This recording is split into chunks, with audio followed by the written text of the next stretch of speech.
Hello students, मैं doctor Nidhi Sharma, associate professor, department of chemistry, government college Kota.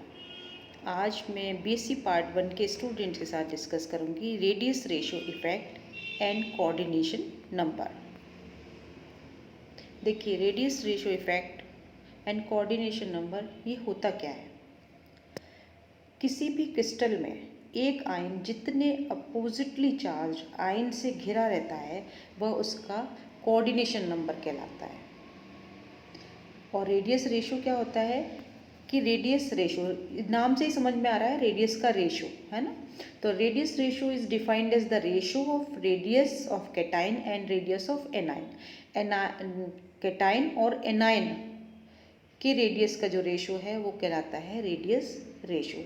इसको हम denote करते हैं आर आर के द्वारा, कैपिटल आर, देन रेशियो के लिए हम स्मॉल आर यूज़ करते हैं। R R is equal to होता है आर प्लस, हमने इसलिए लगाया है कैटाइन की रेडियाई है ये, और आर नेगेटिव ये एनाइन की रेडियाई है। देखिए यहाँ हमने लिख भी दिया है इसको।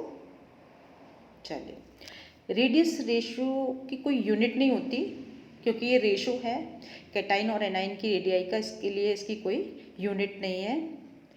और ये जो वैल्यू है आर आर की कभी भी एक से अधिक नहीं होती है। अधिक क्यों नहीं होती है? क्योंकि कैटाइन की जो रेडियाई होती है वो हमेशा एनाइन की रेडियाई से कम होती है।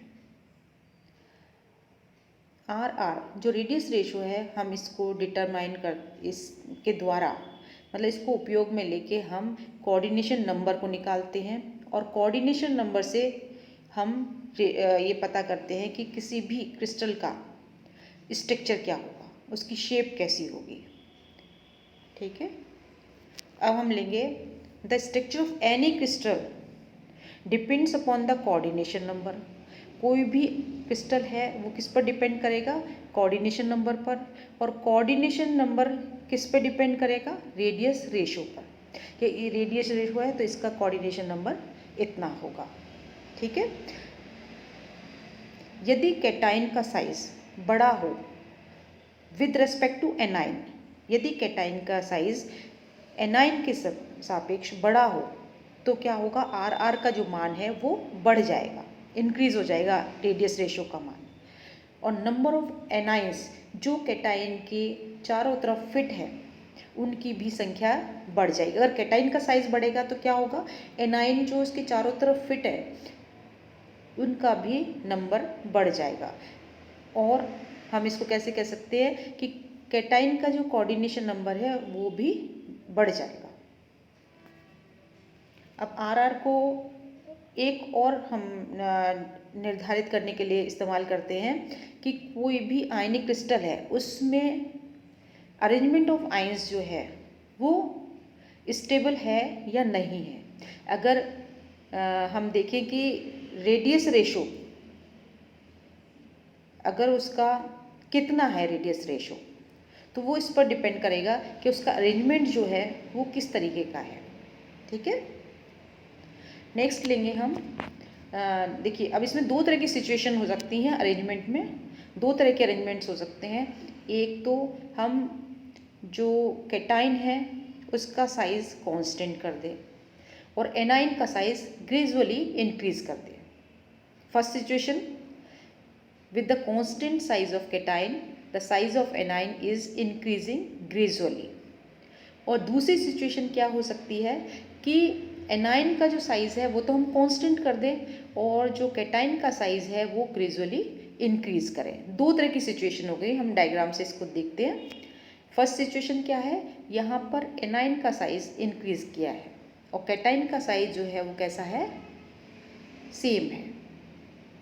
तो हम इफेक्ट देखेंगे इसका, effect of anionic size on cation of the same size. Cation का साइज कैसा है? तीनों ए बी सी में कैसा है?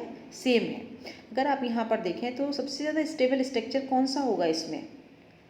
कोई भी आयनिक क्रिस्टल तब स्टेबल होता है जब जो नेगेटिव आयन और पॉजिटिव आयन कैटाइन और एनाइन जो है वो एक दूसरे को टच करते हुए हो, एक दूसरे को टच करते हुए हो, तो उनके बीच में गैप जो है वो कम होगा। और गैप जितना कम होगा उतना ही उसकी एनर्जी मिनिमम होगी और जो क्रिस्टल होगा वो स्टेबल होगा। तो यहाँ पर देखिए आप तीनों सिचुएशन ए, बी और सी में, ए में एनाइन का साइज़, कैटाइन का साइज़ तो सेम है, एनाइन का साइज़ छोटा है। तो छोटा है तो यहाँ पर क्या है, गैप है, साइज़ में देखिए गैप है, तो ये स्टेबल स्ट्रक्चर नहीं है। बी स्ट्रक्चर को अगर देखें तो एनाइन जो है वो एक दूसरे को टच करते हुए हैं और कैटाइन भी एनाइन को टच करता हुआ है, तो ये मोस्ट स्टेबल स्ट्रक्चर है। यहाँ देखिए कि एनाइन तो एक दूसरे को टच करते हुए है, लेकिन कैटाइन का साइज छोटे होने की वजह से वो एनाइन को टच करता हुआ, स्पर्श करता हुआ नहीं है। ठीक है, नेक्स्ट ले लेते हैं हम। यहाँ पर जो है वो कैटाइन का जो साइज़ है वो इंक्रीज़ कर रहा है, लेकिन एनाइन का साइज़ जो है वो सेम है। एनाइन का साइज़ कैसा है, सेम है, और कैटाइन का जो साइज़ है वो कैसा है, इंक्रीज़ करते हुए है।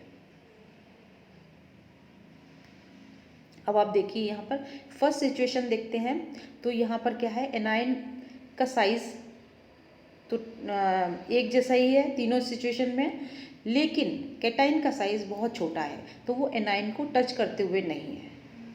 बी सिचुएशन दोनों में एक जैसी है, ये स्टेबल स्ट्रक्चर है कि कैटाइन भी एनाइन को टच कर रहा है और एनाइन भी आपस में एक दूसरे को टच करते हुए हैं, इनके बीच में गैप कम है। अब यहाँ देखें तो क्या है, कैटाइन का साइज़ तो बढ़ गया, लेकिन एनाइन का साइज़ वही है, तो यहाँ पे एनाइन जो है वो एक दूसरे को टच करते हुए नहीं है। यहाँ पर क्या होगा कि जो कैटाइन है अपने कोऑर्डिनेशन नंबर को बढ़ाएगा ताकि वो स्टेबल हो सके। अब हम वो दोनों तरह की सिचुएशंस देख चुके हैं। ये देखिए फर्स्ट सिचुएशन में क्या था कि जो सी स्ट्रक्चर है तो cation will decrease its coordination number two attain the stability, वो अपने कोऑर्डिनेशन नंबर को कम करता है स्टेबिलिटी को बनाए रखने के लिए।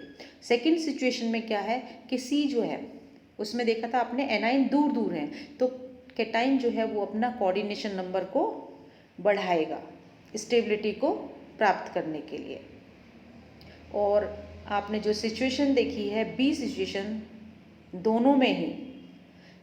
दोनों ही सिचुएशन में बी जो स्ट्रक्चर है वो ज़्यादा स्टेबल है, क्लोजेस्ट पैकिंग है उसकी, और क्या है कि वो अपोजिटली चार्ज आयन से टच करते हुए है, उनके बीच में जो गैप है वो मिनिमम है। अतः क्या होता है कि आर आर जो है radius ratio decides the coordination number of cation which in turn decide the packing of ions और crystal structure of the compound। कि जो आर आर है वो कोऑर्डिनेशन नंबर को डिसाइड करता है और कोऑर्डिनेशन नंबर जो है वो क्रिस्टल के स्ट्रक्चर को और पैकिंग ऑफ आइंस को डिसाइड करता है। ठीक है, अब हम लेंगे limiting values for the radius ratio.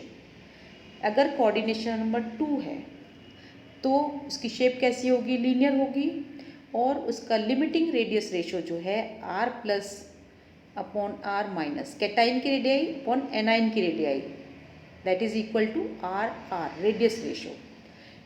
अगर ये 0.15 से कम है तो कैसा होगा, कोऑर्डिनेशन नंबर 2 है, शेप कैसी होगी, लीनियर होगी। अगर कोऑर्डिनेशन नंबर 3 है तो इसकी वैल्यू कैसी होगी, 0.155 से लेके 0.225 तक होगी।